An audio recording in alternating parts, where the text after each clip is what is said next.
नमस्कार, हमारे साथ हैं डॉक्टर सत्य प्रकाश तिवारी। उत्तर भारत के एक जाने माने रेटिना सर्जन के रूप में इनकी ख्याति है। आंखों से की बीमारियों से जुड़े कुछ ऐसे सवालों पर आज हम इनसे बात करेंगे जो आम आदमी के जीवन से जुड़े सवाल हैं और जिसके बारे में जागरूक होना बहुत महत्वपूर्ण है। डॉक्टर साहब नमस्कार। नमस्कार। आजकल चश्मा हटाने की सर्जरी के बारे में काफी सुना जा रहा है। जी बिल्कुल। यह सर्जरी कितनी सुरक्षित है? क्या कोई ऐसा उपाय है जो बिना सर्जरी के चश्मा हटाया जा सकता है? इसी से जुड़ा एक सवाल यह भी है कि लेसिक और कंटूरा विजन, ये दो तकनीकी शब्द हैं जिसके बारे में आम लोगों को बहुत ज्यादा जानकारी नहीं है, तो ये क्या है और इनमें क्या अंतर होता है? जी ठीक है, आपका प्रश्न बड़ा ही अच्छा है। देखिए, जो चश्मा हटाने की पद्धति है, ज्यादातर लोगों को हाई माइनस, जिनको नंबर माइनस का बहुत ज्यादा है, बगैर चश्मे के स्पष्ट नहीं देख पाते हैं, या प्लस में भी ज्यादा नंबर है, तो चश्मा लगाना तो उसका एक सामान्य साधारण उपाय है। चश्मा लगाने से स्पष्ट दिखता है। अगर आप चाहते हैं कि बगैर चश्मे के परमानेंट मेरा बिल्कुल ठीक हो जाए, एक टेम्पोररी उपाय होता है कि आप कॉन्टेक्ट लेंस लगाइए। वो प्रतिदिन पहनना है और निकालना है, उससे भी आप बगैर चश्मे के देख पाएंगे, लेकिन वो हर दिन बदलना है।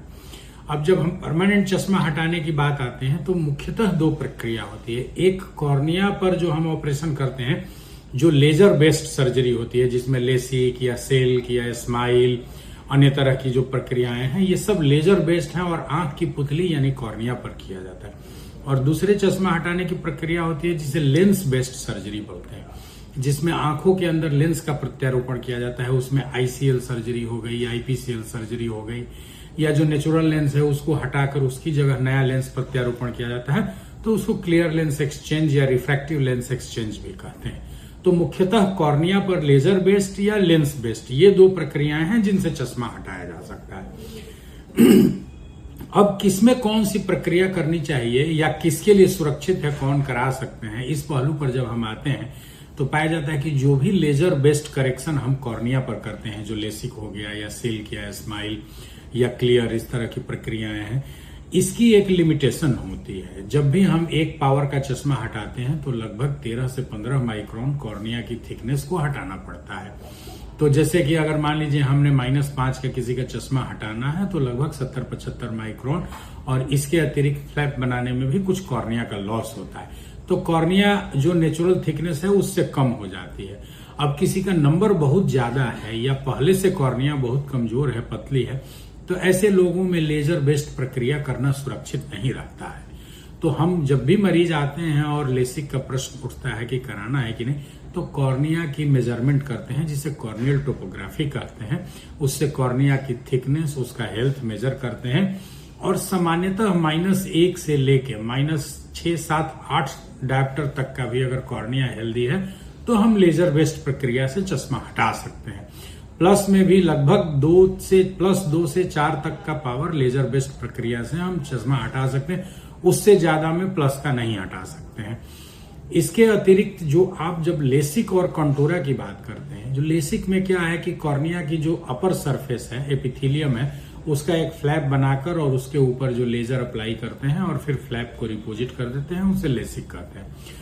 कंटूरा भी लेसिक का ही एक प्रकार है। इसमें टोपो गाइडेड लेजर करते हैं, यानी कि किसी को चश्मे का नंबर है, माइनस में स्फेरिकल है, सिलेंडर है, इसके अलावे हायर ऑर्डर एवेरेशन, कॉर्निया में इंटरनल स्ट्रक्चर में कई जगह पर थोड़े जो डिफॉर्मिटीज होती है, उसके चलते विजन में कमी होती है, तो उसको करेक्ट किया जाता है, जिसे टोपो गाइडेड लेसिक या कंटूरा कहते हैं। तो बेसिकली लेसिक और कंटूरा एक ही तरह की चीज है। कंटूरा थोड़ा टोपो गाइडेड है, इसलिए ज्यादा बेहतर है।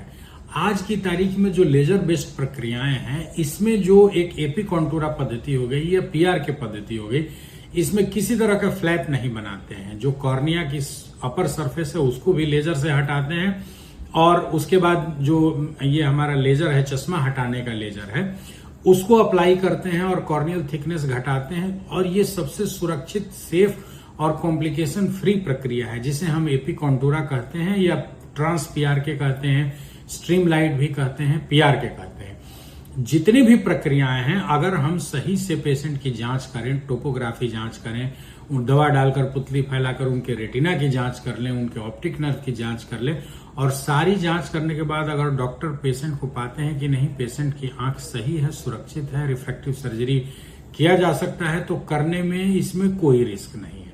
जिनका नंबर बहुत ज्यादा है, -8 से ज्यादा है, -15, 12, 20 ऐसे भी मरीज आते हैं, उनके लिए ICL सर्जरी हम लोग बताते हैं। उसमें कॉर्निया में हम लोग कोई परिवर्तन नहीं करते हैं, जो उनका नेचुरल लेंस है उसके ऊपर एक नया लेंस प्रत्यारोपण कर दिया जाता है।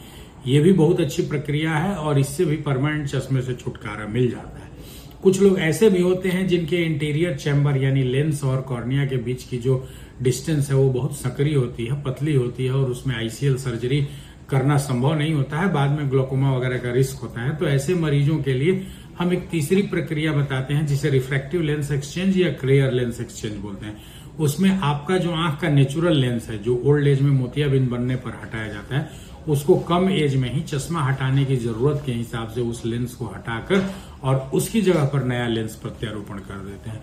तो उससे भी चश्मा हट जाता है और मरीज बगैर चश्मे के देख पाते हैं। तो ये 3-4 प्रक्रिया हैं जिनका उपयोग करके किसी भी तरह का चश्मा का नंबर किसी भी मरीज का हटाया जा सकता है, सही जांच करके, और रिजल्ट काफी अच्छा मिलता है।